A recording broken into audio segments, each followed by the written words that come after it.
Joint ভিডিওর নাম করে গ্রাম পঞ্চায়েতের প্রধান উপপ্রধানদের কাছে ফোন, মোটা টাকা দিলেই মিলবে চাকরি। পাঁশকুড়া ব্লকে ঘটলো এমন ঘটনা জানতে পেরে জয়েন্ট ভিডিও পলাশ পোদ্দার ইতিমধ্যেই পাঁশকুড়া থানায় লিখিত অভিযোগ দায়ের করেছেন। জয়েন্ট ভিডিওর নাম করে গ্রাম পঞ্চায়েতের প্রধান উপপ্রধানদের ফোন, মোটা টাকা দিলেই মিলবে সরকারি চাকরি। চাঞ্চল্যকর ঘটনা পাঁশকুড়া ব্লকে।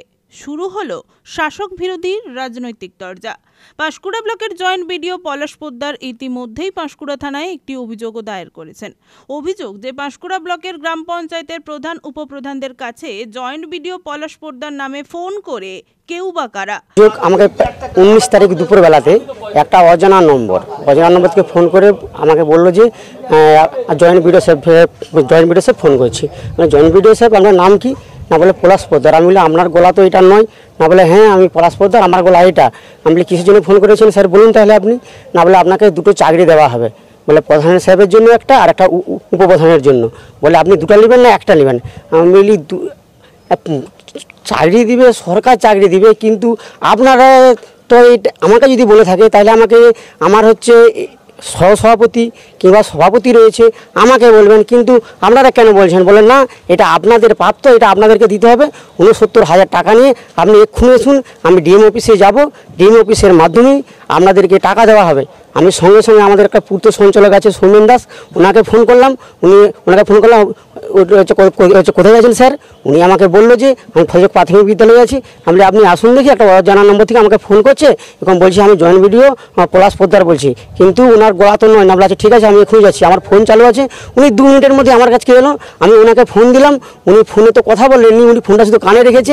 আমি বললাম একটু স্যার দেখুন দেখি এটা পলাশবাবুর গলা না অন্য কারে গলা। আমাকে বলে যে না পলাশবাবুর গলা নয় তো এটা। আমি বলি ঠিক আছে আমাকে আধা ঘন্টা সময় দিন, আর কি লাগবে দেখি আপনি বলুন। বলে প্যান কার্ড লাগবেন, প্যান কার্ড, আধার কার্ড, ভোটার কার্ড, ব্যাংকের পাসবইয়ের জেরক্স এবং আপনার মোবাইল নম্বর নিয়ে আর 69,000 টাকা নিয়ে আপনি এক্ষুনি আসুন। আমি তখন বলি যে কোথায় যেতে হবে আপনাকে? না বললো যে আপনি পাঁশকুড়াতেই আসুন। আমি তখন ওনাকে বললাম যে স্যার আপনি তাহলে কোথায় আছেন? না বলে আমি ডিএম অফিসে যাচ্ছি। তাহলে আপনাকে আমি টাকা কীভাবে দেবো?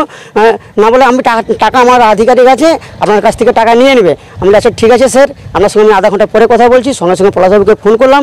পলাশবাবুকে ফোন করতে পলাশবাবু বললো যে ঠিক আছে ওই নম্বরটা আমাকে বলুন। সঙ্গে সঙ্গে পলাশবাবুকে নম্বরটা হোয়াটসঅ্যাপ করে পাঠানো হলো। উনি হচ্ছে পঞ্চায়েত দপ্তরে। 69,000 টাকা। প্রশাসনকে আমি সঙ্গে সঙ্গে পলাশবাবুকে ফোন করেছিলাম। পলাশবাবু ঠিক আছে, ওসব ভুয়ো, ওসব কোনো গুজবে কান দেবেন না। আপনার পঞ্চায়েত অফিসে কোনো যদি কাউকে ডিস্টার্ব করেন আপনি তা জানিয়ে দিন। সঙ্গে সঙ্গে আমি হোয়াটসঅ্যাপে পাঠিয়ে দিয়েছি। ফোনের ওপার থেকে বলছে মোটা টাকা দিলেই মিলবে সরকারি চাকরি। প্রধান উপপ্রধানদের নামেই চাকরি এসেছে, তারাও করতে পারেন এবং তাদের আত্মীয় পরিজনদেরকেও দিতে পারেন। দ্রুত টাকা দিন, জেলা শাসকের দপ্তরে গিয়ে নাম পাঠাতে হবে।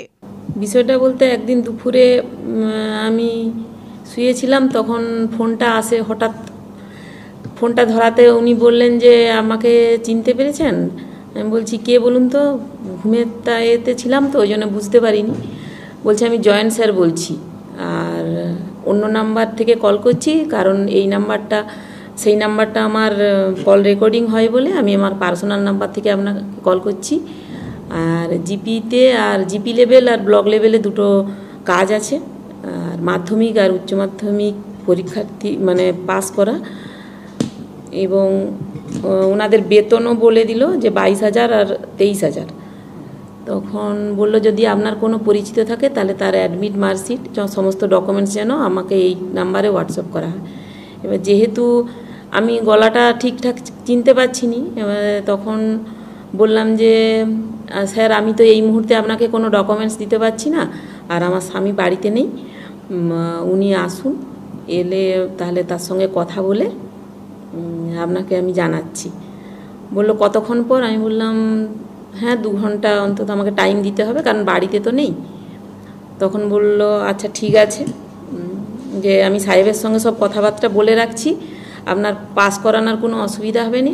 প্রধান আর উপপ্রধানের দুজনের 2টা কোটা আছে, আপনি একটা নেবেন, আর উপপ্রধানের সাহেবের সঙ্গে একবার কথা বলে আমাকে নাম্বার আর নাম ডকুমেন্টস সব কিছু পাঠান।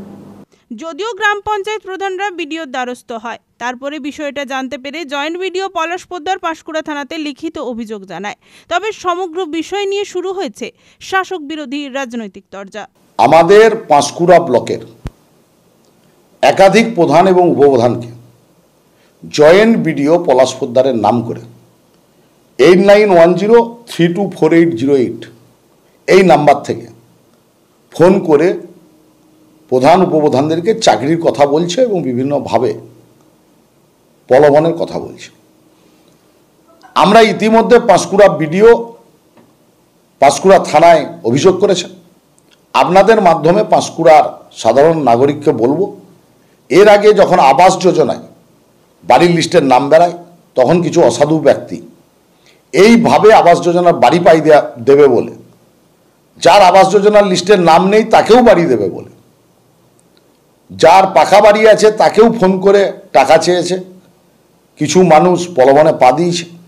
আপনাদের মাধ্যমে আমরা পাঁশকুড়ার সর্বস্তরের মানুষকে বলবো এবং পাঁশকুড়ার বাইরেও যদি এই ধরনের কোনো ফোন কাউকে যায় তারা যেন সরাসরি বিডিও অফিসে যোগাযোগ করে, কারণ এই ধরনের কোনো ফোন বিডিও অফিস বা পাঁশকুড়া পঞ্চায়েত সমিতি থেকে করা হচ্ছে না। এবং আমরা পাঁশকুড়া থানার আইসিকে বলেছি উপযুক্ত তদন্ত করে দোষী ব্যক্তিকে দৃষ্টান্তমূলক শাস্তি দিতে। এবং আমার ধারণা পাঁশকুড়ায় কোনো একটা চক্র কাজ করছে, যারা এইভাবে মানুষকে প্রলোভিত করে বাইরের হয়তো কোনো নেটওয়ার্কে বসে ফোন করে মানুষকে প্রলোভিত করছে। এই প্রলোভনে কেউ যাতে না পা দেয় তার জন্য পাঁশকুড়ার সর্বস্তরের মানুষের কাছে আবেদন জানাবো। দেখুন, তৃণমূলের একটাই মন্ত্র, যেন তেন প্রকারেণ টাকা ইনকাম করতে হবে। সেই কারণে দেখছেন যে বিভিন্নভাবে চাকরি থেকে আরম্ভ করে তোমার হচ্ছে দুর্নীতি থেকে আরম্ভ করে সমস্ত জায়গাতে কাটমানি উপার্জন করাটাই এদের মূল উদ্দেশ্য। তো দেখছে যে যেভাবে মানুষ সোশ্যাল মিডিয়ার কারণে সমস্ত কিছু জানতে পেরে যাচ্ছে, ধরে ফেলছে, তাদের কাটমানি ইনকাম করা কমে যাচ্ছে, তাদের দুর্নীতি করাটা ধরে ফেলছে, তারা নতুন নতুন পন্থা আবিষ্কার করছে, মানুষকে টোপ দিচ্ছে, সাধারণ মানুষকে টোপ দিচ্ছে। প্রধান উপপ্রধান যেহেতু তারা একটা প্রশাসনিক জায়গায় রয়েছে তাদেরকেও টোপ দেওয়া হচ্ছে যে তোমাদেরকে এইভাবে টাকা দিলে তোমাদের এত কোটা থাকবে, এত চাকরি পাইয়ে দেবো। তারা যেহেতু মানুষের সঙ্গে যোগাযোগের মধ্যে থাকে তারা অতি সহজে তারা মানুষকে কালেক্ট করতে পারে অধিক সংখ্যক। এইরকমভাবে তৃণমূল কাটমানি নেওয়া শুরু করেছে। এদের কারণ জবনিকার অন্ত হতে চলেছে 2026-এ, তাই এরা বুঝে গিয়েছে যে কোনো উপায়ে এরা আবাস দুর্নীতি থেকে আরম্ভ করে, বাথরুম দুর্নীতি থেকে আরম্ভ করে, রেশন দুর্নীতি থেকে আরম্ভ করে, বালি দুর্নীতি থেকে আরম্ভ করে, সমস্ত গরু চুরি থেকে আরম্ভ করে এরা কি বাদ দিয়েছে, বাথরুমের পায়খানাটা পর্যন্ত এরা চুরি করে। এরা হচ্ছে নতুন নতুন পন্থা নিয়েছে। এইরকম তৃণমূলের 26-এ এদের মানুষ ছুঁড়ে ফেলবে। পশ্চিমবঙ্গের মানুষ জাগ্রত হয়ে গেছে।